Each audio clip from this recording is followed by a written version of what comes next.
Now, Home Secretary Suella Braverman could face a legal challenge over her plan to house migrants on a barge at Portland Port. The Bibby Stockholm vessel would accommodate more than 500 migrants. Cost the taxpayers more than £20,000 a day. This is the idea of getting them out of hotels where it's costing £150 a day. That's about 6 million, isn't it, or something well, like that? 7 million? It's too much. All right. Right, now, let's talk now to the local Dorset Conservative MP, Richard Drax, for his view on the matter. Good morning, Richard. Thank you so much for joining us this morning. OK, so we have to do something with these migrants. Why doesn't the barge work for you? Well, there's two areas of concern that we have. One is in the port itself, which is a highly, highly restricted area. You're going to have 500, we don't know who they are, if it's young men, in effect, a sort of quasi-prison, because they're only going to be allowed out on a bus. We don't know where the bus will go to. We don't know whether they're going to be dropped. We don't know whether someone will monitor them. We don't even know if they'll get back to the pickup point and get back to where they are incarcerated. Plus, of course, we have a very, very sensitive seaside town, which relies hugely on visitors and tourists for the summer trade. And we are concerned this could have a detrimental effect. Richard, currently these people are in hotels, and those issues you raise would be issues where they are currently, and everyone agrees they shouldn't be in hotels. It's too expensive. They've got to move somewhere. Isn't the barge, at least, and I understand in Holland they used this barge for migrants before successfully, a better way of keeping these people securely? Well, securely they won't be kept, because of course they will... But they're not in hotels though, are they? Sorry, I missed that. Well, they're not in hotels. They're not insecure in hotels either. They're not locked in their room in hotels. No, they're not. And yes, there is a big issue here. But this port, as I've explained, with its highly restricted area, is going to have trouble enough to look after these migrants. And as I said, outside, there'll be no control over where they go, what they do in a very sensitive seaside town. There are other ports, other places, and you may accuse me of being a NIMBY, but this port is not an appropriate place. And I'm not just the only one saying this. We haven't even been consulted by anyone, or hardly anyone, on the consequences of this influx. And that in itself surprises me.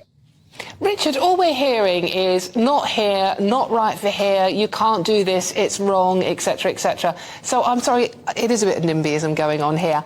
So where do they go? What do we do with them?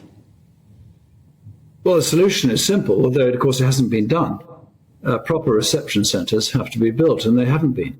And I would urge the government to get on with it as fast as they can, where asylum seekers can be located securely, looked after properly, and their cases validated or not.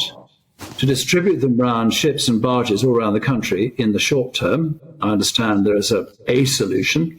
It is not the medium to long-term solution for all the reasons we know. And there have been issues in hotels already, people disappearing, sexual assaults, violence, and all the rest of it. My concern is that on a barge, these issues will be magnified. So, Richard, you're saying you wouldn't have a problem with a proper processing centre being built in your constituency? Well, I'm not saying it should be built in my constituency. I don't know where it would be, but certainly a consultation by the government on where best to put reception centres should take place. Now, clearly, they're going to have to go somewhere, and wherever they go, they're going to get, I suspect, people are going to get upset. But this one that they've chosen, as I say, is unsuitable for the reasons I've given, and there's been absolutely no consultation on the effect this could have, quite apart from the support the migrants on board are inevitably going to need. Can I ask you, Richard, do you know why they chose this port in your constituency?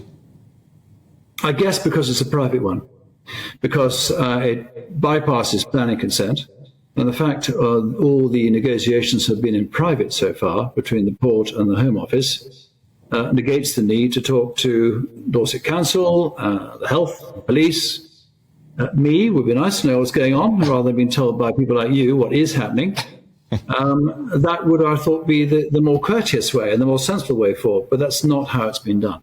And the £3,000 we understand the government would pay per refugee to sweeten the pill, is that going to go to the private port or does that go to the local council? We don't know. Oh. Good question. Is it going to pay? Is it going to pay for the healthcare? Is it going to pay for the policing? Is it going to pay for the dentists and the doctors? Is it going to pay for what? Who's going to get it? I mean, Dorset Council have had minimal conversation. I've just spoken to them this morning, about an hour ago. They were told, like I was a few days ago now, that this was coming. But since then, we've had no explanation as to who's coming. We think a barge is coming. We don't know who's going to be on the barge. And then when they are here, who in effect is going to be responsible for them outside the port. And as I said, I fear there'll be issues on board the barge in the port. All right, that's Richard Drax. He's the Conservative MP for South Dorset. They appear to be making a bit of a pig's ear of this, Dorset.